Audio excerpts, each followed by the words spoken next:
অধ্যায় জবাবদিহিতা। নবীজি সাল্লাল্লাহু আলাইহি ওয়াসাল্লাম বলেন, তুমি যদি অনুশোচনা ও ক্ষমা চাওয়ার ব্যাপারে ক্লান্ত না হও, আল্লাহ কখনো ক্ষমা করতে ক্লান্ত বোধ করেন না। প্রসঙ্গ: পাপ ও মিথ্যাচার। হাদিস 626। পাপ কি, পুণ্য কি, তা তুমি জানতে চাচ্ছ? তোমার অন্তরকে জিজ্ঞেস করো, উত্তর পেয়ে যাবে। যে চিন্তা বা কাজ অন্তরে তৃপ্তি বা প্রশান্তি আনে, তাই পুণ্য। আর যে কাজ করতে গিয়ে মনে খটকা লাগে, অন্তরে অনিশ্চয়তা ও উৎকণ্ঠা সৃষ্টি হয়, তাই পাপ। যদিও কেউ কেউ সে কাজকে বৈধ বলে ফতোয়া দিতে পারে, কিন্তু তোমার ক্ষেত্রে তাতে কিছু যায় আসে না। বর্ণনাকারী ওয়াবিসা ইবনে মাবাদ রাদিয়াল্লাহু আনহু, গ্রন্থনা আহমদ দারিমি। হাদিস 627। সুন্দর কাজ ও আচরণ হচ্ছে নেকি, আর যে কাজ করতে গিয়ে অন্তরে দ্বিধাদ্বন্দ্ব সৃষ্টি হয়, কেউ তার দেখে ফেলা বা জেনে যাওয়াকে তোমরা অপছন্দ করো, সেটাই গুনাহ। বর্ণনাকারী নওয়াস ইবনে সামান রাদিয়াল্লাহু আনহু, গ্রন্থনা মুসলিম, তিরমিজি, আহমদ। হাদিস 628। শোনা কথা সত্যতা যাচাই না করে বলে বেড়ানোই মিথ্যাবাদী হওয়ার জন্যে যথেষ্ট। বর্ণনাকারী ওমর ইবনে খাত্তাব রাদিয়াল্লাহু আনহু, আবু হুরায়রা রাদিয়াল্লাহু আনহু, গ্রন্থনা মুসলিম। হাদিস 629। তোমার বক্তব্যকে সত্য বলে বিশ্বাস করে এমন কারো কাছে মিথ্যা বলা জঘন্য বিশ্বাসঘাতকতা। বর্ণনাকারী সুফিয়ান ইবনে উসায়েদ রাদিয়াল্লাহু আনহু, গ্রন্থনা মুফরাদ বুখারী। হাদিস 630। নবীজি সাল্লাল্লাহু আলাইহি ওয়াসাল্লাম অসততাকে সবচেয়ে বেশি অপছন্দ করতেন। নবীজির উপস্থিতিতে কেউ কোনো মিথ্যা কথা বললে তিনি কষ্ট পেতেন। মিথ্যার জন্যে সে ব্যক্তির অনুশোচনা করার কথা না জানা পর্যন্ত নবীজি সন্তুষ্ট হতেন না। বর্ণনাকারী আয়েশা রাদিয়াল্লাহু আনহা, গ্রন্থনা তিরমিজি। হাদিস 631। যে ব্যক্তি জেনে শুনে আমার নামে মিথ্যা হাদিস বর্ণনা করে, সে মিথ্যাবাদী। বর্ণনাকারী আলী রাদিয়াল্লাহু আনহু, সামুরাহ রাদিয়াল্লাহু আনহু, গ্রন্থনা মুসলিম, আহমদ, ইবনে মাজাহ। হাদিস 632। তোমরা কখনোই কারো প্রতি মিথ্যা অপবাদ আরোপ করবে না। বর্ণনাকারী উবাদা ইবনে সামিদ রাদিয়াল্লাহু আনহু, গ্রন্থনা বুখারী। হাদিস 633।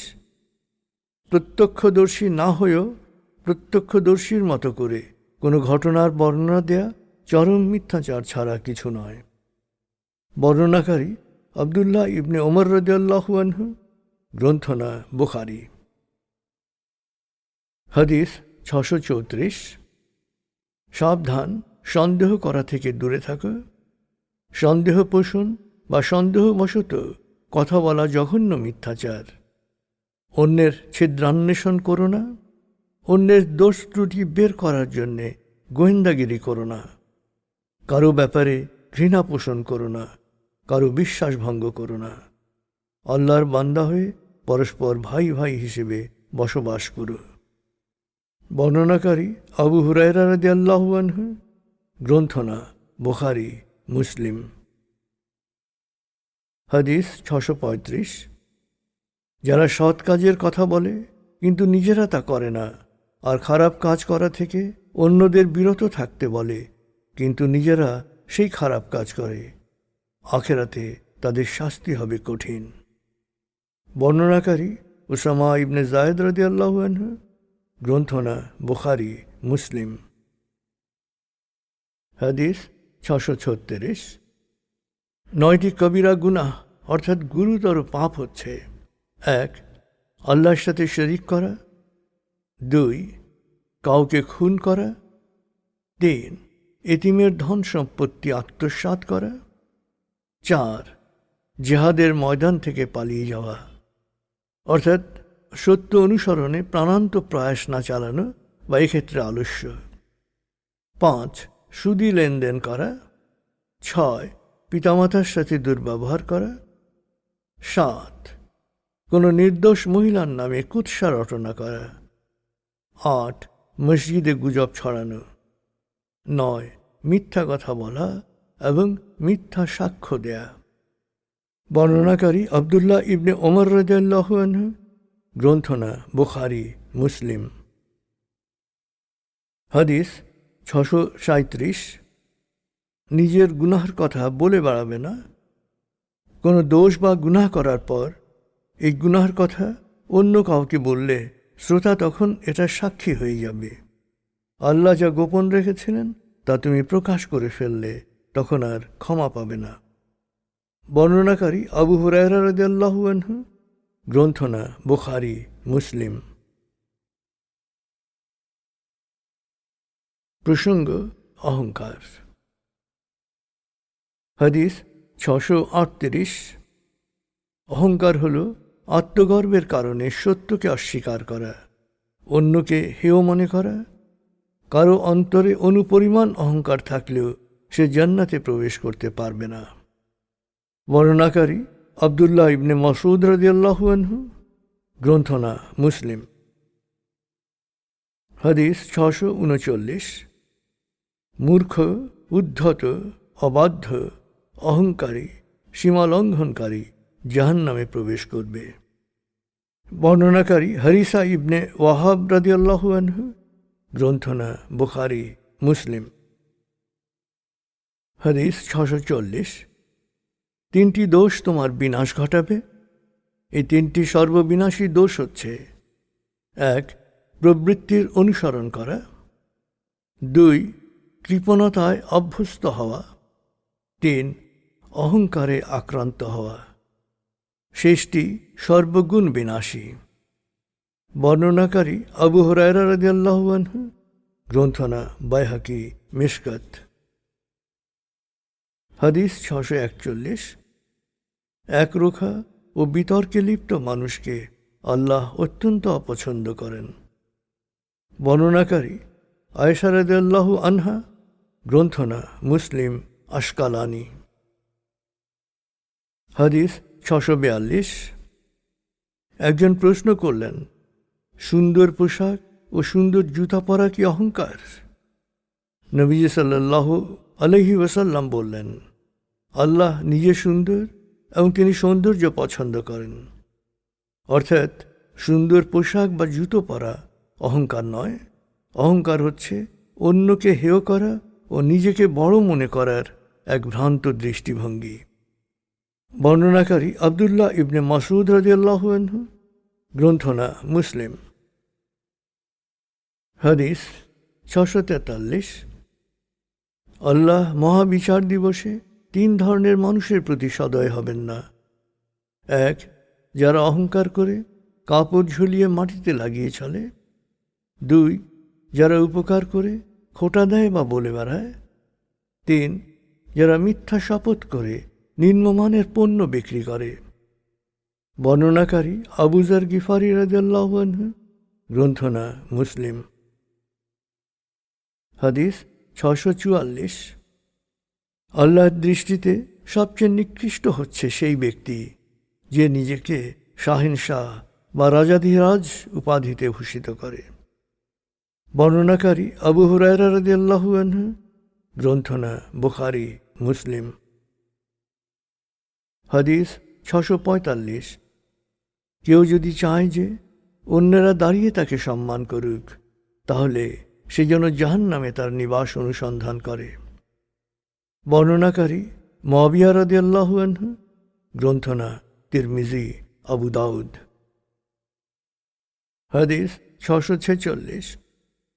একজন মানুষ যদি ক্রমাগত সাধারণ মানুষ থেকে নিজেকে বিচ্ছিন্ন করে রাখে ও সাধারণের সাথে অপমানজনক আচরণ করে, তাহলে সে ধীরে ধীরে উদ্ধত অহংকারী মানুষে রূপান্তরিত হয়, ফলে তার পরিণতিও হয় করুণ।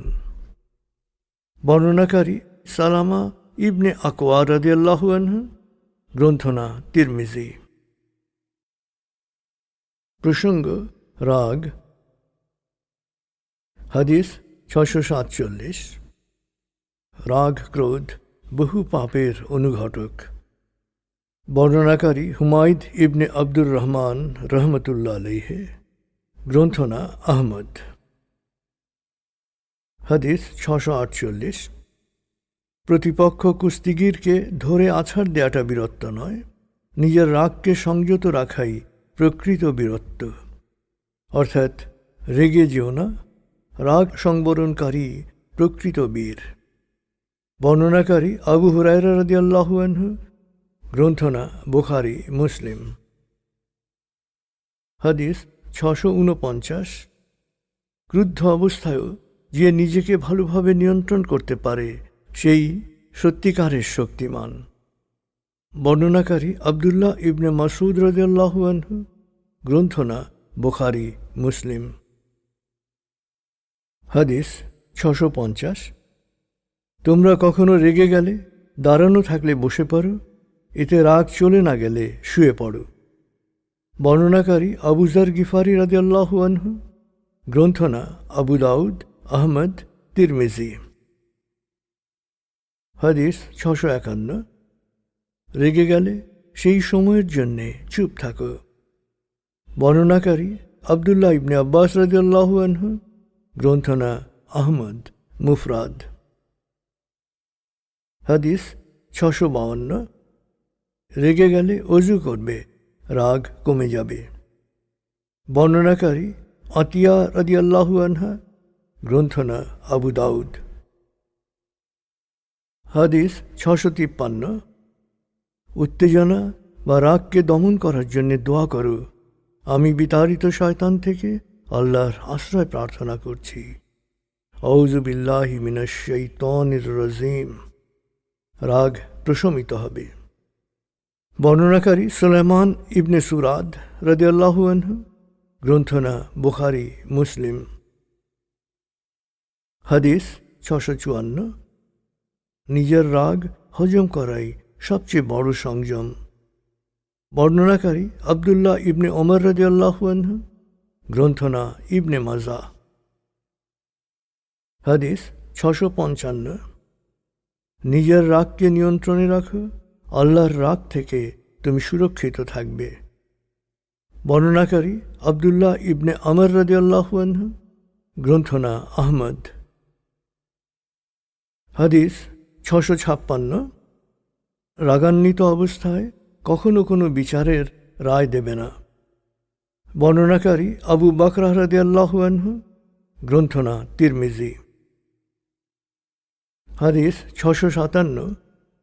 ক্রোধ চরিতার্থ করার পূর্ণ ক্ষমতা থাকা সত্ত্বেও যে রাগ ক্রোধ সংবরণ করে, মহাবিচার দিবসে আল্লাহ তাকে সকল সৃষ্টির সামনে সম্মানিত করবেন। বর্ণনাকারী সাহল ইবনে মুআজ রাদিয়াল্লাহু আনহু, গ্রন্থনা তিরমিজি, আবু দাউদ। হাদিস 658। একজন আরজ করলেন, আমাকে জান্নাতে যাওয়ার একটি আমলের কথা বলুন। তুমি কখনো রেগে যাবে না, তুমি জান্নাতে প্রবেশ করবে। নবীজি সাল্লাল্লাহু আলাইহি ওয়াসাল্লামের জবাব। বর্ণনাকারী আবু দারদা রাদিয়াল্লাহু আনহু, গ্রন্থনা তাবারানী। প্রসঙ্গ ঈর্ষা, ঘৃণা, বিদ্বেষ। হাদিস 659। নবীজি সাল্লাল্লাহু আলাইহি ওয়াসাল্লাম বললেন, তোমাদের সামনে এখনই একজন জান্নাতি আসবে। কিছুক্ষণের মধ্যেই একজন এলো। পরপর 3 দিন নবীজি সাল্লাল্লাহু আলাইহি ওয়াসাল্লাম একই কথা বলার পর সেই একই মানুষ এলো। আমি আবদুল্লাহ ইবনে আমর, সেই আনসারের বাসায় 3 রাত থাকার পর বুঝলাম তিনি তেমন বড় কোনো আমল করেন না। তার এই বিশাল মর্যাদা সম্পর্কে জানিয়ে তাকে জিজ্ঞেস করলে তিনি বললেন, আমার বড় কোনো আমল নেই, তবে কোনো মুসলমানের প্রতি আমার মনে কোনো হিংসা বা বিদ্বেষ নেই। আর আল্লাহ কাউকে ভালো কিছু দিলে তা দেখে আমি কখনো ঈর্ষান্বিত হই না। আমি আবদুল্লাহ ইবনে আমর শুনে বললাম, এখন বুঝতে পারছি আসলে এই গুণের কারণেই আপনি এত মর্যাদাবান। বর্ণনাকারী আনাস ইবনে মালিক রাদিয়াল্লাহু আনহু, গ্রন্থনা বাইহাকি, আহমদ। হাদিস 660। কারো অন্তরে ঈমান এবং হিংসা একত্রে থাকতে পারে না। বর্ণনাকারী আবু হুরায়রা রাদিয়াল্লাহু আনহু, গ্রন্থনা নাসাই, বাইহাকি, ইবনে হিব্বান। হাদিস 661। তোমরা ঈর্ষা থেকে দূরে থাকো। আগুন যেমন খড়কুটো পুড়িয়ে ছাই করে দেয়, ঈর্ষাও তেমনি তোমার সৎকর্মের বিনাশ করে। বর্ণনাকারী আবু হুরায়রা রাদিয়াল্লাহু আনহু, গ্রন্থনা আবু দাউদ, মিশকাত। হাদিস 662। অন্তরে ঈর্ষা, হিংসা, বিদ্বেষ পোষণকারী তওবা না করা পর্যন্ত তার দোয়া কবুল হয় না। বর্ণনাকারী জবির ইবনে আবদুল্লাহ রাদিয়াল্লাহু আনহু, গ্রন্থনা তাবারানি। হাদিস 663। নামাজীদেরকে শয়তানের উপাসনায় প্ররোচিত করার ব্যাপারে শয়তান হতাশ, কিন্তু নামাজীদেরকে পরস্পরের ঈর্ষা, হিংসা, বিদ্বেষ, ঘৃণায় ভাসিয়ে দেওয়ার প্রচেষ্টায় শয়তান আদৌ হতাশ হয়নি। বর্ণনাকারী জবির ইবনে আবদুল্লাহ রাদিয়াল্লাহু আনহু, গ্রন্থনা তিরমিজি। হাদিস 664। ঈর্ষা ও ঘৃণা সম্পর্কে সতর্ক হও। ঈর্ষা ও ঘৃণা বিশ্বাসের বিনাশ ঘটায়। বর্ণনাকারী জুবায়ের ইবনে আওয়াম রাদিয়াল্লাহু আনহু, আবু হুরায়রা রাদিয়াল্লাহু আনহু, গ্রন্থনা মুসলিম, আবু দাউদ, তিরমিজি। হাদিস 665। পরস্পর ঈর্ষা না করা পর্যন্ত সমাজ কল্যাণের মধ্যেই থাকবে। বর্ণনাকারী দমুরা ইবনে সালামা রাদিয়াল্লাহু আনহু, গ্রন্থনা মুজাম আল কবির। হাদিস 666। দুই ব্যক্তির প্রতি তুমি ঈর্ষা করতে পারো। এক, আল্লাহ যাকে অর্থবিত্ত দান করেছেন এবং তা সে আল্লাহর পথে ব্যয় করে। দুই, আল্লাহ যাকে জ্ঞান ও প্রজ্ঞা দিয়েছেন যা সে নিজে প্রয়োগ করে ও অন্যকে প্রয়োগ করার শিক্ষা দেয়। বর্ণনাকারী আবদুল্লাহ ইবনে মাসউদ রাদিয়াল্লাহু আনহু, গ্রন্থনা বুখারী, মুসলিম। হাদিস 667।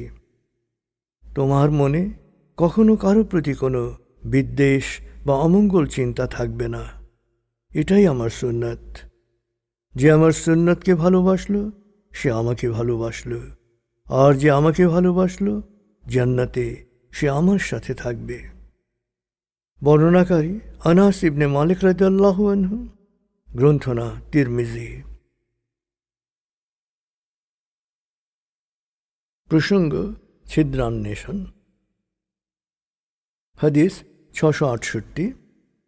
আত্মজ্ঞান যেন তোমাকে অন্যের দোষ ত্রুটি অনুসন্ধান করা থেকে বিরত রাখে। বর্ণনাকারী আবু যর গিফারি রাদিয়াল্লাহু আনহু, গ্রন্থনা বাইহাকি। হাদিস 669। তুমি যদি অন্যদের শুধু দোষ খুঁজতে থাকো তবে তুমি তোমার সর্বনাশের কারণ হবে। বর্ণনাকারী আব্দুর রহমান ইবনে জুবায়ের রাদিয়াল্লাহু আনহু, গ্রন্থনা বাইহাকি, ইবনে হিব্বান। হাদিস 670। তুমি যদি লোকজনের শুধু ছিদ্রান্বেষণই করতে থাকো তবে তুমি তাদেরকে দুরাচারী বা প্রায় দুরাচারী বানিয়ে ফেলবে। বর্ণনাকারী মুআবিয়া রাদিয়াল্লাহু আনহু, গ্রন্থনা আবু দাউদ। হাদিস 671। তোমরা অন্যের দোষ ত্রুটি খুঁজে বেরিও না। যে ব্যক্তি অন্যের গোপন দোষ ফাঁস করবে আল্লাহ তার দোষ প্রকাশ করে দেবেন। বর্ণনাকারী আবু বারজা আল আসলামি রাদিয়াল্লাহু আনহু, গ্রন্থনা আবু দাউদ। হাদিস 672। অন্যের দোষ খুঁজে বের করার ব্যাপারে কখনো অনুসন্ধিৎসু হবে না। যখন কোনো দোষ প্রকাশ্যে দৃশ্যমান হবে তখন তা আমলে নিতে পারে। বর্ণনাকারী আবদুল্লাহ ইবনে মাসউদ রাদিয়াল্লাহু আনহু, গ্রন্থনা আবু দাউদ। হাদিস 673। দুনিয়ায় যে ব্যক্তি অন্যের দোষ ত্রুটি গোপন রাখবে, আল্লাহ আখেরাতে তার দোষ ত্রুটি গোপন রাখবেন। বর্ণনাকারী আবু হুরায়রা রাদিয়াল্লাহু আনহু, গ্রন্থনা মুসলিম। হাদিস 674। কারো চরিত্রের কোনো দোষ দেখে কেউ যদি তা গোপন রাখে, তবে সে একজন জীবন্ত কবর দেয়া কন্যা শিশুকে জীবিত উদ্ধার করার মতো পুণ্য অর্জন করবে। বর্ণনাকারী উকবা ইবনে আমির রাদিয়াল্লাহু আনহু, গ্রন্থনা আবু দাউদ। হাদিস 675। অন্যের ছিদ্রান্বেষণ না করে যে নিজের দোষ ত্রুটি নিয়ে তা সংশোধন করতে ব্যস্ত থাকে, সেই আশীর্বাদ প্রাপ্ত। বর্ণনাকারী আনাস ইবনে মালিক রাদিয়াল্লাহু আনহু, গ্রন্থনা বাজ্জার। প্রসঙ্গ গীবত। হাদিস 676। অন্যের অনুপস্থিতিতে তার কোনো দোষ নিয়ে আলোচনা করা গীবত। যে দোষ তার মধ্যে নেই তেমন কথা নিয়ে আলোচনা মিথ্যা অপবাদ। বর্ণনাকারী আবু হুরায়রা রাদিয়াল্লাহু আনহু, গ্রন্থনা মুসলিম। হাদিস 677। গীবত নামাজ ও রোজা নষ্ট করে দেয়। গীবত করলে পুনরায় নামাজ আদায় করো ও পরে কাজা রোজা রাখো। বর্ণনাকারী আবদুল্লাহ ইবনে আব্বাস রাদিয়াল্লাহু আনহু, গ্রন্থনা মিশকাত। হাদিস 678। গীবত ব্যভিচারের চেয়েও জঘন্য। একজন ব্যভিচার করে তওবা করলে আল্লাহ তাকে ক্ষমা করেন, কিন্তু গীবতকারী তওবা করলেও আল্লাহ সরাসরি ক্ষমা করেন না। যার গীবত করা হয়েছে সে ক্ষমা করলেই আল্লাহ তাকে ক্ষমা করবেন। বর্ণনাকারী আবু সাঈদ খুদরি রাদিয়াল্লাহু আনহু, জবির ইবনে আবদুল্লাহ রাদিয়াল্লাহু আনহু, গ্রন্থনা বাইহাকি মিশকাত। 679। চুগলখোর কখনো জান্নাতে প্রবেশ করতে পারবে না। চুগলখোর হচ্ছে অপপ্রচারকারী, যে প্রথম জনকে দ্বিতীয় জনের কথা লাগায়, আবার ফিরে এসে দ্বিতীয় জনের কাছে লাগায় প্রথম জনের কথা। বর্ণনাকারী হুযায়ফা রাদিয়াল্লাহু আনহু, গ্রন্থনা বুখারী মুসলিম। হাদিস 680। গীবতের কাফফারা হচ্ছে যার গীবত করা হয়েছে তার মাগফিরাত কামনা। হে আল্লাহ, আমাকে ও তাকে ক্ষমা করো বলে তার জন্য দোয়া করা। বর্ণনাকারী আনাস ইবনে মালিক রাদিয়াল্লাহু আনহু, গ্রন্থনা বাইহাকি মিশকাত। হাদিস 681। নবীজি সাল্লাল্লাহু আলাইহি ওয়াসাল্লাম সাহাবীদের বললেন, তোমরা আমার কাছে অন্য কারো দোষ বর্ণনা করো না, যদি না তা উম্মার স্বার্থ সংশ্লিষ্ট হয়, কারণ আমি তোমাদের সামনে পক্ষপাতহীন মুক্ত মন নিয়ে আসতে চাই। বর্ণনাকারী আবদুল্লাহ ইবনে মাসউদ রাদিয়াল্লাহু আনহু, গ্রন্থনা আবু দাউদ তিরমিজি। হাদিস 682। আল্লাহর দৃষ্টিতে বাজে লোক হচ্ছে তারা: 1. যারা মানুষের গীবত করে বেড়ায়, 2. আত্মীয় বন্ধুদের মধ্যে বিভেদ সৃষ্টির জন্যে কুৎসা রটনা করে, এবং 3. ভালো মানুষদের পদস্খলন কামনা করে। বর্ণনাকারী আব্দুর রহমান ইবনে গনম রাদিয়াল্লাহু আনহু, আসমা বিনতে ইয়াজিদ রাদিয়াল্লাহু আনহা, গ্রন্থনা আহমদ বাইহাকি। প্রসঙ্গ ভিক্ষা। হাদিস 683। কারো কাছে হাত পাতবে না, অর্থাৎ কারো দয়ার উপর কখনো নির্ভরশীল হবে না। বর্ণনাকারী আউফ ইবনে মালিক রাদিয়াল্লাহু আনহু, গ্রন্থনা মুসলিম। হাদিস 684। দারিদ্র্যের কষাঘাতে জর্জরিত হয়েও যে ব্যক্তি অন্যের কাছে হাত পাতে না, সেই হচ্ছে মিসকিন, সেই হচ্ছে গরিব, অর্থাৎ সাহায্য পাওয়ার সবচেয়ে উপযুক্ত ব্যক্তি। বর্ণনাকারী আবু হুরায়রা রাদিয়াল্লাহু আনহু, গ্রন্থনা বুখারী, মুসলিম। হাদিস 685। আল্লাহ তাঁর সেই আত্মমর্যাদা সম্পন্ন বান্দাকে ভালোবাসেন যে গরিব হওয়া সত্ত্বেও অন্যের কাছে হাত পেতে বাড়ায় না। বর্ণনাকারী ইমরান ইবনে হুসাইন রাদিয়াল্লাহু আনহু, গ্রন্থনা ইবনে মাজাহ। হাদিস 686। অভাব অনটনের মুখে যখন কেউ হাত পাতাকে অভ্যাসে পরিণত করে, তখন আল্লাহ তার জন্যে দারিদ্র্যের দ্বার উন্মোচন করে দেন। বর্ণনাকারী ওমর ইবনে সাদ রাদিয়াল্লাহু আনহু, গ্রন্থনা তিরমিজি। হাদিস 687। একজন মানুষ ক্ষুধা ও দারিদ্র্য পীড়িত হয়ে সাহায্য পাওয়ার প্রত্যাশা নিয়ে সবার সামনে তা প্রকাশ করলে তার অভাব কখনো দূর হবে না, কিন্তু অভাব নিয়ে সে আল্লাহর শরণাপন্ন হলে আজ হোক বা কাল আল্লাহ তার অভাব মোচন করবেন। বর্ণনাকারী আবদুল্লাহ ইবনে মাসউদ রাদিয়াল্লাহু আনহু, গ্রন্থনা আবু দাউদ, তিরমিজি।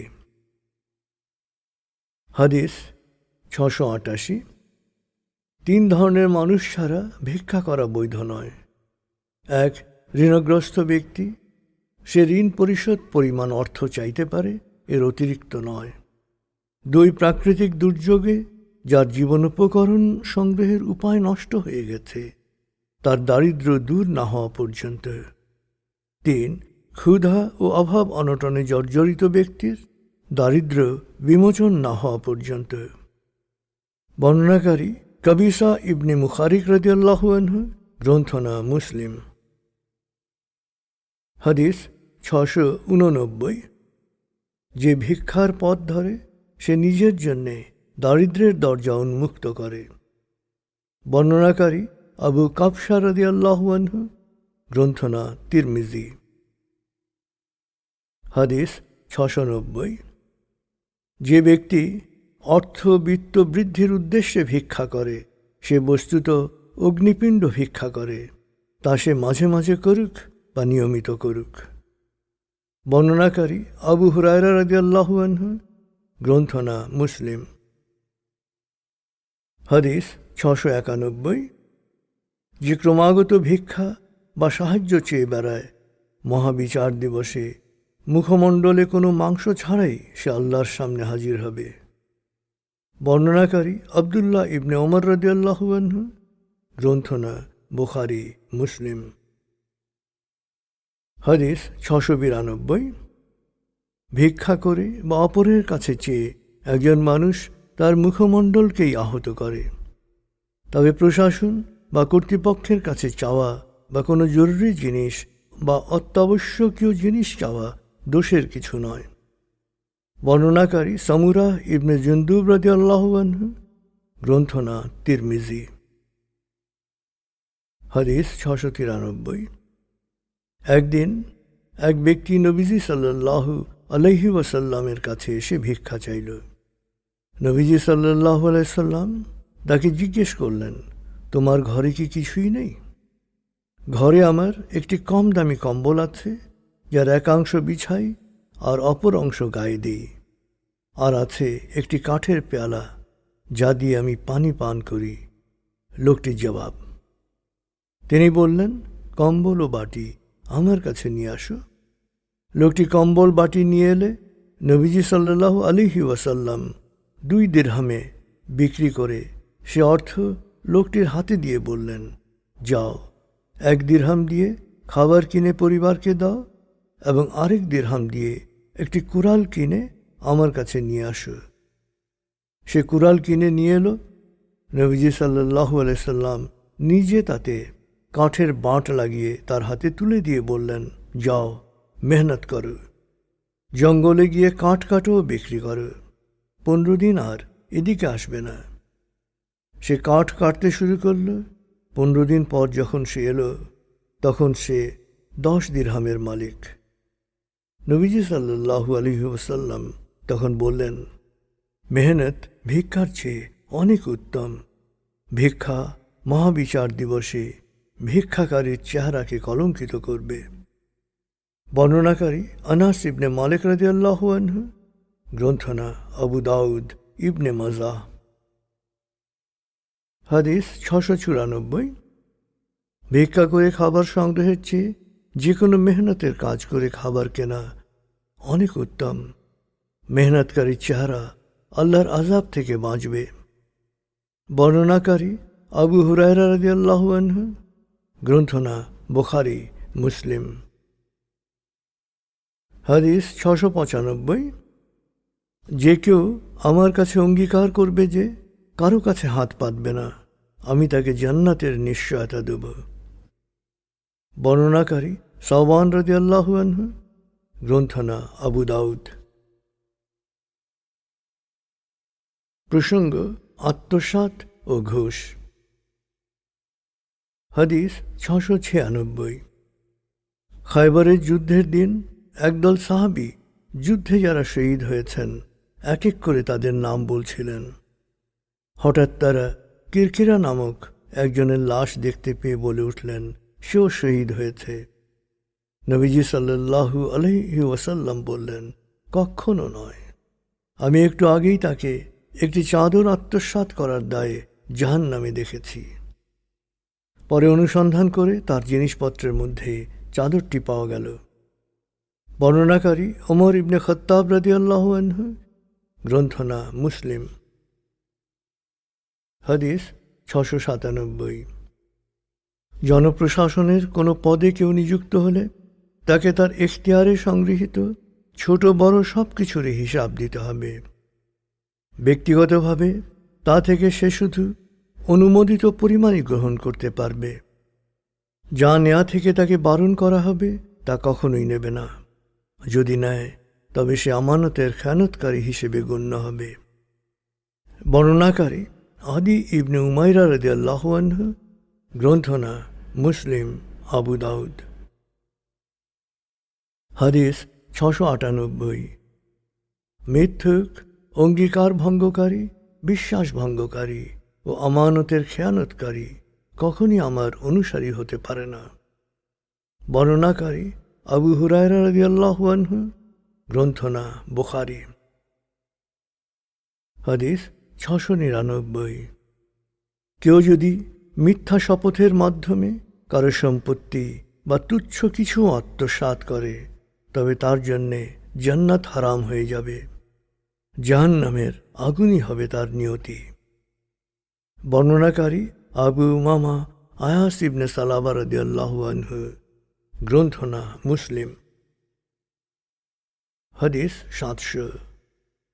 যে আমানত রক্ষা করে না সে বিশ্বাসী নয়, যে ওয়াদা পালন করে না সে ধার্মিক নয়। বর্ণনাকারী আনাস ইবনে মালিক রাদিয়াল্লাহু আনহু। গ্রন্থনা আহমদ। হাদিস 701। যারা আল্লাহর মাল অর্থাৎ রাষ্ট্রীয় বা প্রাতিষ্ঠানিক অর্থ সম্পদ আত্মসাৎ বা অপচয় করে, মহাবিচার দিবসে তাদের শাস্তির জন্যে জাহান্নামের আগুনই যথেষ্ট হবে। বর্ণনাকারী খাওলা বিনতে আমির রাদিয়াল্লাহু আনহু। গ্রন্থনা বুখারী। হাদিস 702। ঘুষ গ্রহীতা ও ঘুষদাতা উভয়ের প্রতি আল্লাহর লানত। বর্ণনাকারী আব্দুল্লাহ ইবনে ওমর রাদিয়াল্লাহু আনহু। গ্রন্থনা আবু দাউদ তিরমিজি। হাদিস 703। কারো ব্যাপারে তদবিরের বিনিময়ে তার কাছ থেকে কিছু গ্রহণ করা, তা উপহার বা যে নামেই হোক, আসলে জঘন্য পাপাচার। বর্ণনাকারী আবু উমামা রাদিয়াল্লাহু আনহু। গ্রন্থনা আবু দাউদ। হাদিস 704। কেউ যদি অন্যের 1 বিঘত পরিমাণ জমিও আত্মসাৎ করে তবে শাস্তি হিসেবে মহাবিচার দিবসে তার গলায় 7 তবক জমির বেড়ি পরানো হবে, অর্থাৎ আত্মসাৎকৃত জমির 7 স্তর পরিমাণ জমির বেড়ি পরানো হবে। বর্ণনাকারী আয়েশা রাদিয়াল্লাহু আনহা। গ্রন্থনা বুখারী মুসলিম। হাদিস 705। যারা জমির সীমানা পিলার পরিবর্তন করে অতিরিক্ত জায়গা দখল করে বা জমির আইল ঠেলে অন্যের জমির মধ্যে ঢুকে যায় তাদের উপর আল্লাহর লানত। বর্ণনাকারী আলী ইবনে আবু তালিব রাদিয়াল্লাহু আনহু। গ্রন্থনা মুসলিম, নাসাই। প্রসঙ্গ জুয়া, বাজি, মদ, মাদক। হাদিস 706। যে ব্যক্তি পাশা খেলা বা যে কোনো ধরনের জুয়ায় অংশ নিল, সে আল্লাহ ও তার রসূলকে অমান্য করল। বর্ণনাকারী আবু মুসা আশারি রাদিয়াল্লাহু আনহু। গ্রন্থনা আবু দাউদ, আহমদ। হাদিস 707। মদ, মাদক এবং নেশাকারক প্রতিটি দ্রব্যই হারাম। বর্ণনাকারী আবদুল্লাহ ইবনে ওমর রাদিয়াল্লাহু আনহু, আয়েশা রাদিয়াল্লাহু আনহা। গ্রন্থনা তিরমিজি, নাসাই। হাদিস 708। নেশাকারক দ্রব্য অর্থাৎ মাদক পরিমাণে কম হোক বা বেশি, তা অবশ্যই হারাম। বর্ণনাকারী জবির ইবনে আবদুল্লাহ রাদিয়াল্লাহু আনহু। গ্রন্থনা ইবনে মাজাহ, আহমদ। হাদিস 709। 1. মদ বা মাদক প্রস্তুতকারী। 2. মদ বা মাদক প্রস্তুতের পরামর্শদাতা। 3. মদ বা মাদক বহনকারী। 4. মদ বা মাদক পরিবেশনকারী। 5. মদ বা মাদক সরবরাহকারী। 6. মদ বা মাদক বিক্রেতা। 7. মদের বা মাদকের মূল্য গ্রহণকারী। 8. মদ বা মাদক ক্রেতা। এবং 9. মদ বা মাদক পান বা ব্যবহারকারী সবার উপরই আল্লাহর অভিসম্পাত। বর্ণনাকারী আনাস ইবনে মালিক রাদিয়াল্লাহু আনহু। গ্রন্থনা তিরমিজি। হাদিস 710। মধু, ভুট্টা, বার্লি অর্থাৎ যে কোনো শস্য বা ফল গাজিয়ে মাদক তৈরি করা হোক না কেন, সব ধরনের মাদকই হারাম। বর্ণনাকারী আবু মুসা আশারি রাদিয়াল্লাহু আনহু। গ্রন্থনা আবু দাউদ।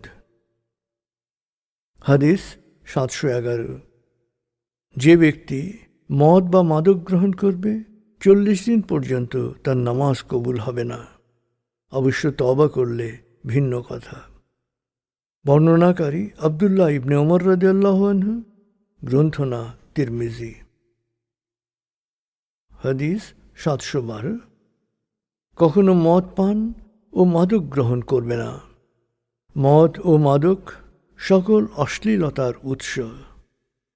বর্ণনাকারী আবু দারদা রাদিয়াল্লাহু আনহু। গ্রন্থনা ইবনে মাজাহ। প্রসঙ্গ খুন ও আত্মহত্যা। হাদিস 713। মহাবিচার দিবসে প্রথম বিচার্য বিষয় হবে রক্তঋণ, খুন ও হত্যা। বর্ণনাকারী আবদুল্লাহ ইবনে মাসউদ রাদিয়াল্লাহু আনহু। গ্রন্থনা বুখারী, মুসলিম। হাদিস 714। একজন বিশ্বাসীকে গালমন্দ করা পাপ, আরেকজন বিশ্বাসীকে হত্যা করা কুফরি। বর্ণনাকারী আবদুল্লাহ ইবনে মাসউদ রাদিয়াল্লাহু আনহু। গ্রন্থনা বুখারী, মুসলিম। হাদিস 715। একটা সময় আসবে যখন খুনি নিজেও জানবে না সে কেন একজনকে খুন করল, আর তার হাতে নিহতরাও জানবে না কেন তাদের হত্যা করা হলো। বর্ণনাকারী আবু হুরায়রা রাদিয়াল্লাহু আনহু। গ্রন্থনা মুসলিম। হাদিস 716। একজন আত্মহত্যাকারী আত্মহত্যায় যে উপকরণ ব্যবহার করবে, মহাবিচার দিবসে তাকে সেই উপকরণ দিয়ে শাস্তি দেয়া হবে। বর্ণনাকারী সাবিত ইবনে দাহাক রাদিয়াল্লাহু আনহু। গ্রন্থনা বুখারী, মুসলিম। প্রসঙ্গ জুলুম, মজলুম। হাদিস 717। জুলুম অত্যাচারের মুখে কোনো মজলুম যখন ধৈর্য ধারণ করে, অর্থাৎ ঠান্ডা মাথায় পরিস্থিতি পরিবর্তনের জন্যে যখন আন্তরিক প্রয়াস চালায়, তখন আল্লাহ তার সম্মান বৃদ্ধি করেন। বর্ণনাকারী আবু কাবশা রাদিয়াল্লাহু আনহু, গ্রন্থনাথ তিরমিজি। হাদিস 718। মজলুমকে সাহায্য করো। বর্ণনাকারী বারা ইবনে আজিব রাদিয়াল্লাহু আনহু, গ্রন্থনাথ তিরমিজি। হাদিস 719। জালেম হোক বা মজলুম, তোমার ভাইকে সাহায্য করো। একজন জানতে চাইলেন, হে আল্লাহর রাসূল, মজলুমকে সাহায্য করার বিষয়টি তো বুঝলাম, কিন্তু জালেমকে সাহায্য করব কিভাবে? রাসূলুল্লাহ সাল্লাল্লাহু আলাইহি ওয়াসাল্লাম বললেন, জুলুম করা থেকে বিরত রাখাই হচ্ছে তাকে সাহায্য করা। বর্ণনাকারী আনাস ইবনে মালিক রাদিয়াল্লাহু আনহু, গ্রন্থনা বুখারী। হাদিস 720। দুনিয়ায় সৎকর্মশীলরা আখিরাতেও সৎকর্মশীল বলে বিবেচিত হবে, আর দুনিয়ায় জুলুমকারীরা আখিরাতেও জালেম হিসেবে গণ্য হবে। বর্ণনাকারী কাবিসা ইবনে বুরমা রাদিয়াল্লাহু আনহু, গ্রন্থনা মুফরাদ বুখারী। হাদিস 721। মহাবিচার দিবসে প্রত্যেক মজলুমকেই তার উপর কৃত অন্যায়ের বদলা নেওয়ার সুযোগ দেয়া হবে। বর্ণনাকারী আবু হুরায়রা রাদিয়াল্লাহু আনহু, গ্রন্থনা মুসলিম তিরমিজি। হাদিস 722। যদি কেউ অন্যের উপর জুলুম করে, তবে জীবদ্দশাই যেন তার কাছ থেকে ক্ষমা চেয়ে নেয়, তা না হলে মহাবিচার দিবসে তার জুলুমের বিনিময়ে সমপরিমাণ নেকি কেটে নেওয়া হবে। যদি তার কোনো নেকি না থাকে, তবে নির্যাতিতের গুনাহ থেকে সমপরিমাণ গুনাহ জুলুমকারীর হিসাবে অন্তর্ভুক্ত করা হবে। বর্ণনাকারী আবু হুরায়রা রাদিয়াল্লাহু আনহু, গ্রন্থনা বুখারী। হাদিস 723। মজলুমের ফরিয়াদকে ভয় করো, কারণ মজলুম ও আল্লাহর মধ্যে কোনো পর্দা থাকে না। বর্ণনাকারী মুয়াজ ইবনে জাবাল রাদিয়াল্লাহু আনহু, গ্রন্থনা বুখারী মুসলিম। হাদিস 724। যদি কেউ ইসলামী রাষ্ট্রে সুরক্ষাপ্রাপ্ত অন্য ধর্মাবলম্বীর উপর অন্যায় করে, তার অধিকার হরণ করে বা তার ধন সম্পত্তি আত্মসাৎ করে, তবে মহাবিচার দিবসে আমি আল্লাহর আদালতে সে মুসলিমের পক্ষে দাঁড়াব। বর্ণনাকারী সফওয়ান রহমতুল্লাহ আলাইহি, গ্রন্থনা আবু দাউদ। প্রসঙ্গ মুনাফিক। হাদিস 725। মুনাফিকরা 1. কথায় কথায় মিথ্যা বলে, 2. ওয়াদা করলে ভঙ্গ করে, 3. কেউ আমানত রাখলে তা আত্মসাৎ করে, 4. বিতর্ক বা ঝগড়ায় লিপ্ত হলে গালিগালাজ করে। সে নামাজি, রোজা পালনকারী ও নিজেকে মুসলমান মনে করলেও আসলে মুনাফিক। বর্ণনাকারী আব্দুল্লাহ ইবনে আমর রাদিয়াল্লাহু আনহু, গ্রন্থনা বুখারী। হাদিস 726।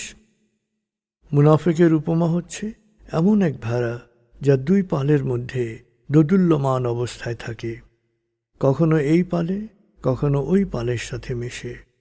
সে আসলেই জানে না কোন পালকে সে অনুসরণ করবে।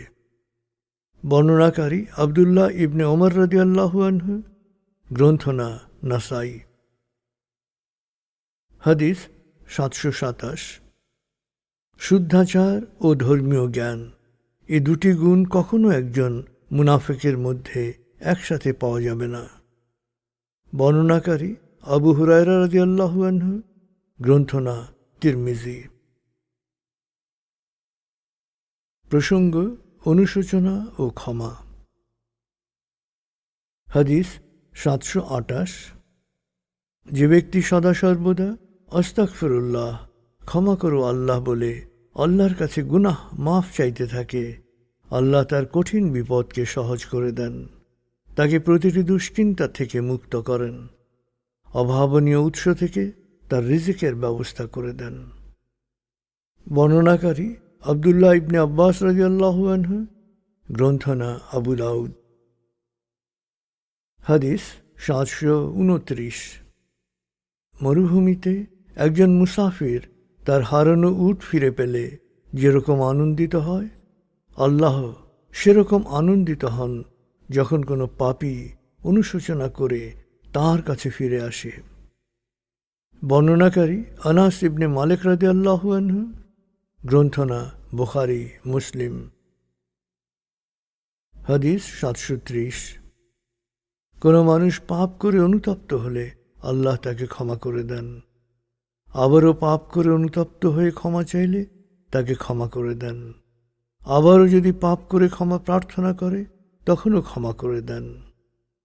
তুমি যদি অনুশোচনা ও ক্ষমা চাওয়ার ব্যাপারে ক্লান্ত না হও, আল্লাহ কখনো ক্ষমা করতে ক্লান্ত বোধ করেন না। বর্ণনাকারী উকবা ইবনে আমির রাদিয়াল্লাহু আনহু, গ্রন্থনা তাবারানী। হাদিস 731। অন্যের বদনাম করো না, আল্লাহ তোমার দোষ ত্রুটি উপেক্ষা করবেন। নিজের রাগ ক্রোধকে নিয়ন্ত্রণে রাখো, মহাবিচার দিবসে তুমি আল্লাহর ক্রোধ থেকে রক্ষা পাবে। আর ভুলের জন্যে আল্লাহর কাছে ক্ষমা চাও, আল্লাহ তোমাকে ক্ষমা করবেন। বর্ণনাকারী আনাস ইবনে মালিক রাদিয়াল্লাহু আনহু, গ্রন্থনা বাইহাকি। হাদিস 732। কেউ একটি স্বর্ণ পর্বতের মালিক হলে সে দ্বিতীয় স্বর্ণ পর্বত পাওয়ার চিন্তায় বিভোর হয়। তার পাওয়ার আকাঙ্ক্ষা ও ক্ষুধা মাটি ছাড়া কিছুই মেটাতে পারে না। তবে কেউ লোভ থেকে তওবা করলে, অর্থাৎ অনুশোচনা করে আল্লাহর পথে ফিরে এলে আল্লাহ তওবা কবুল করেন। বর্ণনাকারী আব্দুল্লাহ ইবনে আব্বাস রাদিয়াল্লাহু আনহু, আনাস ইবনে মালিক রাদিয়াল্লাহু আনহু, গ্রন্থনা বুখারী মুসলিম। হাদিস 733। প্রাণ ওষ্ঠাগত হওয়ার আগে, এমনকি মৃত্যু শয্যায়ও যদি কোনো মানুষ অনুশোচনা করে, আল্লাহ তা কবুল করেন। বর্ণনাকারী আব্দুল্লাহ ইবনে ওমর রাদিয়াল্লাহু আনহু, গ্রন্থনা তিরমিজি। হাদিস 734। নবীজি সাল্লাল্লাহু আলাইহি ওয়াসাল্লাম বলেন, আমি দিনে 70 বারেরও বেশি আস্তাগফিরুল্লাহ, অর্থাৎ ক্ষমা করো আল্লাহ বলে তওবা করি ও ক্ষমা চাই। বর্ণনাকারী আবু হুরায়রা রাদিয়াল্লাহু আনহু, আব্দুল্লাহ ইবনে ওমর রাদিয়াল্লাহু আনহু, গ্রন্থনা মুফরাদ বুখারী। হাদিস 735। আল্লাহ বলেন, হে আদম সন্তান, তুমি যতদিন পর্যন্ত আমার কাছে দোয়া করতে থাকবে এবং ক্ষমা প্রার্থনা করতে থাকবে, আমি ততদিন পর্যন্ত তোমার গুনাহ মাফ করতে থাকব।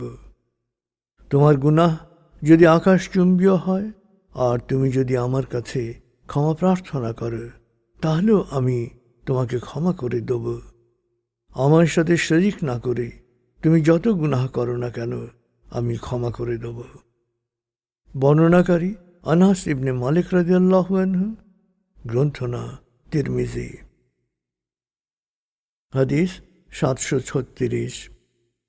পরিপূর্ণভাবে তওবাকারীর মর্যাদা নিষ্পাপ ব্যক্তির সমতুল্য। বর্ণনাকারী আব্দুল্লাহ ইবনে মাসউদ রাদিয়াল্লাহু আনহু, গ্রন্থনা ইবনে মাজাহ। হাদিস 737। একজন হন্তদন্ত হয়ে নবীজি সাল্লাল্লাহু আলাইহি ওয়াসাল্লামের কাছে ছুটে এলো, বলল, আমি শেষ হয়ে গেছি। কি হয়েছে? নবীজি সাল্লাল্লাহু আলাইহি ওয়াসাল্লাম জিজ্ঞেস করলেন। আমি রোজা রেখে দিনের বেলায় স্ত্রীর সাথে সহবাস করেছি, তার উত্তর। তোমার কি আজাদ করে দেওয়ার মতো কোনো দাস আছে? নবীজি সাল্লাল্লাহু আলাইহি ওয়াসাল্লাম জিজ্ঞেস করলেন। না, তার জবাব। তুমি কি 60 জন দরিদ্রকে একবেলা খাওয়াতে পারবে? না, তার জবাব। এই কথোপকথনের মধ্যে একজন হাদিয়া হিসেবে নবীজি সাল্লাল্লাহু আলাইহি ওয়াসাল্লামের জন্যে এক ঝুড়ি খেজুর নিয়ে এলো। নবীজি সাল্লাল্লাহু আলাইহি ওয়াসাল্লাম বললেন, এই খেজুরগুলো তুমি নিয়ে যাও এবং দান করে দাও। লোকটি জিজ্ঞেস করল, আমার চেয়েও যার প্রয়োজন বেশি তাকে? আমি শপথ করে বলছি, মদিনায় এমন ঘর নেই যার অধিবাসী আমাদের চেয়ে অভাবী। নবীজি সাল্লাল্লাহু আলাইহি ওয়াসাল্লাম বললেন, খেজুরের ঝুড়িটি নিয়ে যাও এবং তোমার পরিজনদের খাওয়াও। বর্ণনাকারী আবু হুরায়রা রাদিয়াল্লাহু আনহু, গ্রন্থনা বুখারী। হাদিস 738। নবীজি সাল্লাল্লাহু আলাইহি ওয়াসাল্লামের কাছে একজন এসে বলল, হে আল্লাহর রাসূল, আমি তো শাস্তিযোগ্য অপরাধ করে ফেলেছি, অতএব আপনি শাস্তি দিন। এ সময় নামাজের ওয়াক্ত হল। সে নবীজি সাল্লাল্লাহু আলাইহি ওয়াসাল্লামের সাথে নামাজ আদায় করল। নামাজ শেষ করে আবার বলল, হে আল্লাহর রাসূল, আমি শাস্তিযোগ্য অপরাধ করে ফেলেছি, আমাকে শাস্তি দিন। তিনি জিজ্ঞেস করলেন, তুমি কি আমাদের সাথে নামাজে হাজির ছিলে? সে বলল, হ্যাঁ। তিনি বললেন, তোমার গুনাহ মাফ হয়ে গেছে। বর্ণনাকারী আনাস ইবনে মালিক রাদিয়াল্লাহু আনহু, গ্রন্থনা বুখারী মুসলিম। প্রসঙ্গ জবাবদিহিতা। হাদিস 739। তোমরা প্রত্যেকেই দায়িত্বশীল, তোমাকে তোমার দায়িত্বের ব্যাপারে জবাবদিহি করতে হবে।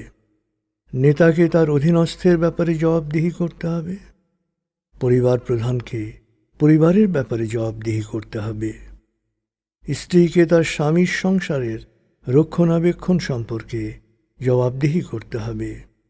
সবাইকে নিজ নিজ দায়িত্বের জন্যে জবাবদিহি করতে হবে। বর্ণনাকারী আব্দুল্লাহ ইবনে ওমর রাদিয়াল্লাহু আনহু, গ্রন্থনা বুখারী মুসলিম। হাদিস 740। যে ব্যক্তি ঘোষণা করে যে আল্লাহ ছাড়া আর কোনো উপাস্য নেই এবং মুহাম্মদ তার রসুল এবং সব ধরনের মূর্তি পূজা পরিহার করে, তার জান ও মাল নিরাপদ হয়ে যায় তার সকল কাজের জন্যে, তখন তাকে শুধু আল্লাহর কাছেই জবাবদিহি করতে হবে। বর্ণনাকারী আবু আবদুল্লাহ ইবনে তারিক রাদিয়াল্লাহু আনহু, গ্রন্থনা মুসলিম। হাদিস 741। ছোট ছোট পাপ সম্পর্কে সচেতন হও। যখন জবাবদিহি করতে হবে, তখন ছোট ছোট পাপ জমা হয়ে তোমার সর্বনাশের কারণ হবে। বর্ণনাকারী সাহল ইবনে সাদ রাদিয়াল্লাহু আনহু, গ্রন্থনা আহমদ। হাদিস 742। কেউ ইসলাম গ্রহণ করার পর যদি ভালো কাজ করতে থাকে, তাহলে ইসলাম গ্রহণের আগে তার মন্দ কাজের জন্যে জবাবদিহি করতে হবে না। আর কেউ যদি ইসলাম গ্রহণ করার পরও মন্দ কাজ করতে থাকে, তবে তার আগের ও পরের সকল পাপের জন্যেই তাকে জবাবদিহি করতে হবে। বর্ণনাকারী আব্দুল্লাহ ইবনে মাসউদ রাদিয়াল্লাহু আনহু, গ্রন্থনা বুখারী মুসলিম। প্রসঙ্গ মহাবিচার দিবস। হাদিস 743। পরকালের তুলনায় ইহকালে অবস্থানের একটি উপমা হচ্ছে সমুদ্রে একটা আঙ্গুল ডুবিয়ে পানি তোলা। অর্থাৎ সমুদ্র হচ্ছে পরকাল আর আঙ্গুলে লেগে থাকা পানি হচ্ছে ইহকাল। বর্ণনাকারী মুশতারিদ ইবনে শাদ্দাদ রাদিয়াল্লাহু আনহু, গ্রন্থনা মুসলিম, তিরমিজি, তাবারানী। হাদিস 744। কিয়ামতের আগে নিম্নোক্ত অবস্থার সৃষ্টি হবে। 1. শুধু ধনীদেরই স্বাগত জানানো হবে, সাধারণ মানুষ অবজ্ঞাপূর্ণভাবে অবহেলিত হবে। 2. ধন সম্পত্তি জড়ো করা ও জীবনকে বিলাসবহুল করার মোহে স্বামীরা তাদের স্ত্রীদেরকে উপার্জনের সার্বক্ষণিক অংশীদার বানিয়ে ফেলবে। 3. আত্মীয়তার সম্পর্ক সম্পূর্ণ অবহেলিত হয়ে যাবে। 4. তথ্য ও জ্ঞানের বিস্ফোরণ ঘটবে, অর্থাৎ সহজলভ্য হয়ে যাবে। 5. মিথ্যাচার ও মিথ্যা প্রচারণার সয়লাব বয়ে যাবে, কারণ সত্য বলার জন্যে কেউই এগিয়ে আসবে না। বর্ণনাকারী আবদুল্লাহ ইবনে মাসউদ রাদিয়াল্লাহু আনহু, গ্রন্থনা মুফরাদ বুখারী। হাদিস 745। শেষ বিচারের দিনে 5টি বিষয়ের হিসাব দিতে হবে। 1. সময় কিভাবে ব্যয় করেছ। 2. মানসিক ও দৈহিক শক্তি কি কাজে ব্যয় করেছ। 3. সম্পদ কিভাবে অর্জন করেছ। 4. সম্পদ কিভাবে ব্যয় করেছ। এবং 5. যা সত্য বলে জেনেছ তা কতটুকু অনুসরণ করেছ। বর্ণনাকারী আবদুল্লাহ ইবনে মাসউদ রাদিয়াল্লাহু আনহু, গ্রন্থনা তিরমিজি। হাদিস 746। মানুষ বিশাল বিশাল অট্টালিকা নির্মাণের প্রতিযোগিতায় মত্ত না হওয়া পর্যন্ত কিয়ামত আসবে না। বর্ণনাকারী আবু হুরায়রা রাদিয়াল্লাহু আনহু, গ্রন্থনা আবু দাউদ। কিয়ামতের আগমনের দ্বিতীয় লক্ষণ হিসেবে নবীজি সাল্লাল্লাহু আলাইহি সাল্লাম এই বিষয়টি বলেছেন। কোনো কোনো বর্ণনায় আরও বিস্তারিত আছে। যাদের পরনে কাপড় ছিল না, পায়ে জুতা ছিল না, এমন সহায় সম্বলহীন লোকেরা উঁচু উঁচু ভবন নির্মাণ করে তা নিয়ে গর্ব করবে। অর্থাৎ অর্থনৈতিক পট পরিবর্তনে চিত্তহীন ধূর্তরা বিত্তবান হবে এবং ভবন নির্মাণ করে গর্ব করা ছাড়া দুনিয়া ও আখিরাতের কল্যাণে অর্থ ব্যয় করার কোনো জ্ঞান তাদের থাকবে না। হাদিস 747। মানুষ তাদের বাড়িঘরগুলোকে কাপড়ের সুদৃশ্য ছাপের ন্যায় সুসজ্জিত না করা পর্যন্ত কিয়ামত হবে না। বর্ণনাকারী আবু হুরায়রা রাদিয়াল্লাহু আনহু, গ্রন্থনা মুফরাদ বুখারী। হাদিস 748। আল্লাহ যখন কোনো জাতির ওপর আযাব নাজিল করেন তখন সবাই সেই আযাব ভোগ করে, তবে মহাবিচার দিবসে সবার উত্থান হবে জীবনের কর্ম অনুসারে। বর্ণনাকারী আবদুল্লাহ ইবনে ওমর রাদিয়াল্লাহু আনহু, গ্রন্থনা বুখারী মুসলিম। হাদিস 749। কাছে থাকুক বা দূরে, একজন মানুষের বিচার হবে যাকে সে ভালোবাসে তার সাথে। বর্ণনাকারী আবু মুসা আশআরী রাদিয়াল্লাহু আনহু, গ্রন্থনা বুখারী মুসলিম। হাদিস 750। কোনো ব্যক্তি অবৈধভাবে কিছু গ্রহণ করলে মহাবিচার দিবসে সে হারাম মালামাল বহন করেই তাকে বিচারের সম্মুখীন হতে হবে। বর্ণনাকারী আব্দুর রহমান ইবনে সাদিস রাদিয়াল্লাহু আনহু, গ্রন্থনা বুখারী মুসলিম। হাদিস 751। একজন বেদুইন বলল, আমার আখিরাতের সম্বল হল আল্লাহ ও তার রসুলের প্রতি ভালোবাসা। নবীজি সাল্লাল্লাহু আলাইহি সাল্লাম বললেন, তুমি যাকে ভালোবাসো আখিরাতে তার সাথেই থাকবে।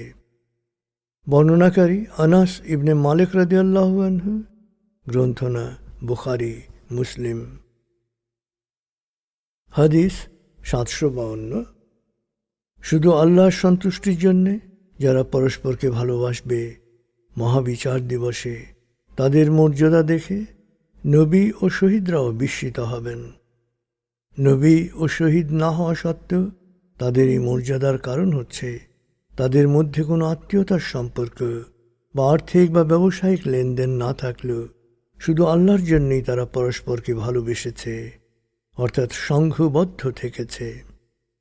জ্যোতির্ময় চেহারা নিয়ে তারা আলোর আসনে উপবিষ্ট থাকবে। তারা থাকবে সব ধরনের ভয় ও দুশ্চিন্তা মুক্ত।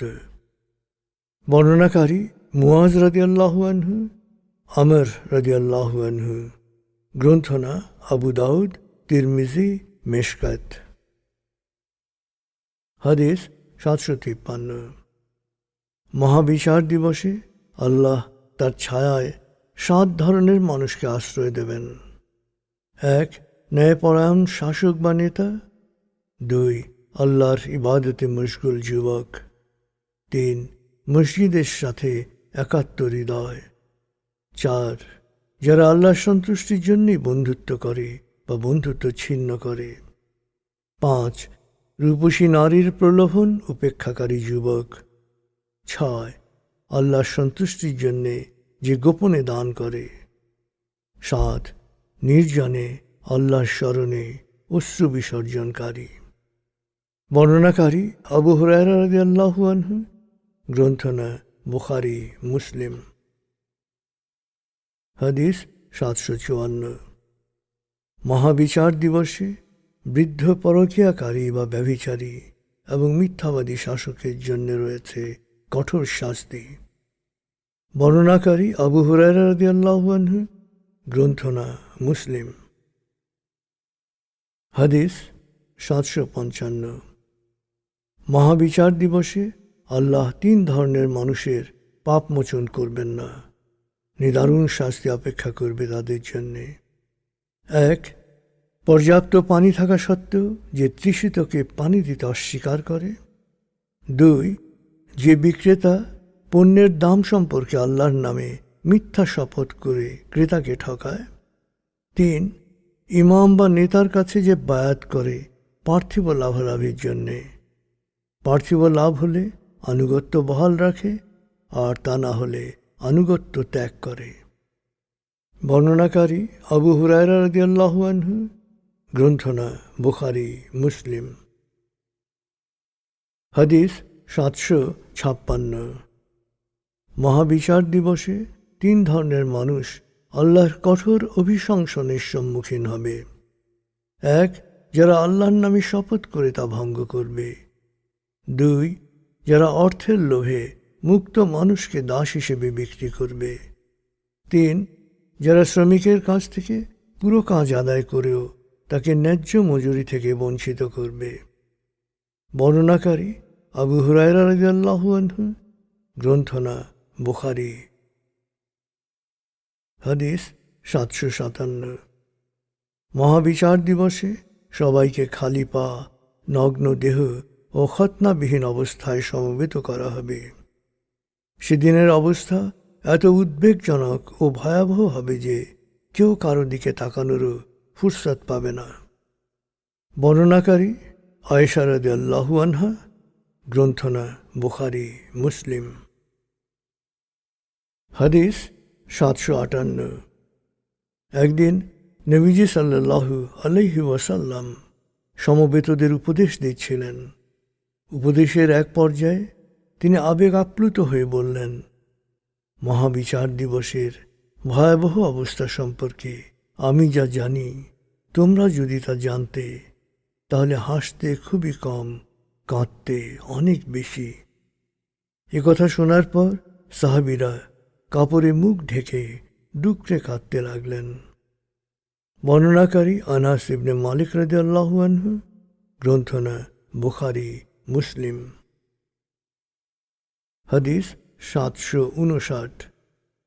মহাবিচার দিবসে সবচেয়ে নিঃস্ব গরিব হবে সেই ব্যক্তি যে নামাজি, রোজা পালনকারী, যাকাত আদায়কারী ও ইবাদতকারী হিসেবে উপস্থিত হবে, এবং সেই সাথে গালি দেয়া, মিথ্যা অপবাদ রটনা, ধন সম্পদ আত্মসাৎ করা, খুন করা, মারপিট করার অপরাধে অপরাধী। অপরাধের বিনিময় হিসেবে তার নেকিগুলো কমতে থাকবে। দাবিদারদের দাবি পূরণের আগেই যদি ইবাদতকারীর নেকি শেষ হয়ে যায়, তবে মজলুমদের গুনাহরাজি তার ঘাড়ে এসে চাপবে। এত নেকি নিয়ে আসার পরও অন্যের হক নষ্ট করার কারণে পাপের ভারে সে নিক্ষিপ্ত হবে জাহান্নামে। বর্ণনাকারী আবু হুরায়রা রাদিয়াল্লাহু আনহু। গ্রন্থনা মুসলিম। প্রসঙ্গ জান্নাত জাহান্নাম। হাদিস 760। জান্নাত বা জাহান্নাম, স্বর্গ বা নরক তোমার খুব কাছেই, জুতার ফিতার চেয়েও কাছে। বর্ণনাকারী আব্দুল্লাহ ইবনে মাসউদ রাদিয়াল্লাহু আনহু। গ্রন্থনা বুখারী। হাদিস 761। মনোলোভা ভোগ্যপণ্যের আড়ালেই অপেক্ষা করছে নরক বা জাহান্নাম, আর কষ্ট, ধৈর্য ও সংগ্রামের পেছনে অপেক্ষা করছে স্বর্গ বা জান্নাত। বর্ণনাকারী আনাস রাদিয়াল্লাহু আনহু, আবু হুরায়রা রাদিয়াল্লাহু আনহু। গ্রন্থনা বুখারী, মুসলিম। হাদিস 762। আল্লাহ সচেতনতা ও সুন্দর চরিত্র জান্নাতে যাওয়ার রাজপথ। বর্ণনাকারী আবু হুরায়রা রাদিয়াল্লাহু আনহু। গ্রন্থনা তিরমিজি, হাকিম।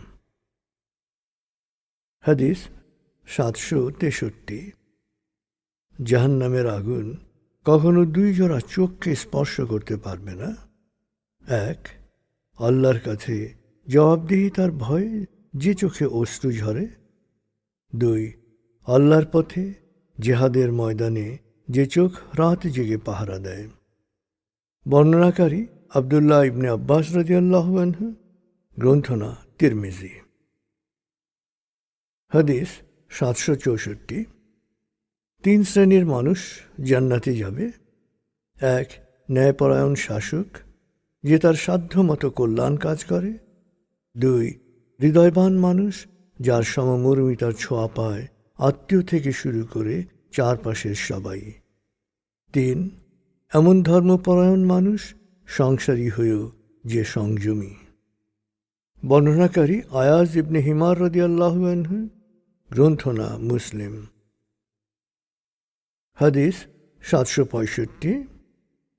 আমার সকল উম্মতি জান্নাতে প্রবেশ করবে, শুধু অস্বীকারীরা ছাড়া। যারা আমাকে অনুসরণ করবে তারাই জান্নাতে প্রবেশ করবে, আর যারা অনুসরণ করবে না তারাই অস্বীকারী।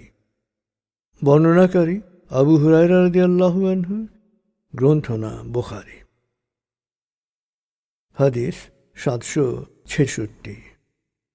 এক বেদুইন নবীজি সাল্লাল্লাহু আলাইহি ওয়াসাল্লামকে জিজ্ঞেস করল, হে আল্লাহ রসুল, আমাকে এমন কাজের কথা বলুন যা করলে আমি জান্নাতে প্রবেশ করতে পারব। তিনি বললেন, এক, আল্লাহর ইবাদত করো, নামাজ কায়েম করো, যাকাত আদায় করো এবং রমজানের রোজা রাখো। বেদুইন বলল, আল্লাহর শপথ, আমি এর চেয়ে বেশি কিছু করব না। সে চলে যাওয়ার পর নবীজি সাল্লাল্লাহু আলাইহি ওয়াসাল্লাম সাহাবীদের বললেন, একজন জান্নাতীকে দেখতে চাইলে তাকে দেখো। বর্ণনাকারী আবু হুরায়রা রাদিয়াল্লাহু আনহু। গ্রন্থনা বুখারী, মুসলিম। হাদিস 767। আমি নবীজি সাল্লাল্লাহু আলাইহি ওয়াসাল্লামের কাছে আরজ করলাম, জান্নাতে আমি আপনার সাথে থাকতে চাই। নবীজি সাল্লাল্লাহু আলাইহি ওয়াসাল্লাম বললেন, তাহলে তুমি বেশি বেশি ইবাদত করে আমাকে সাহায্য করো।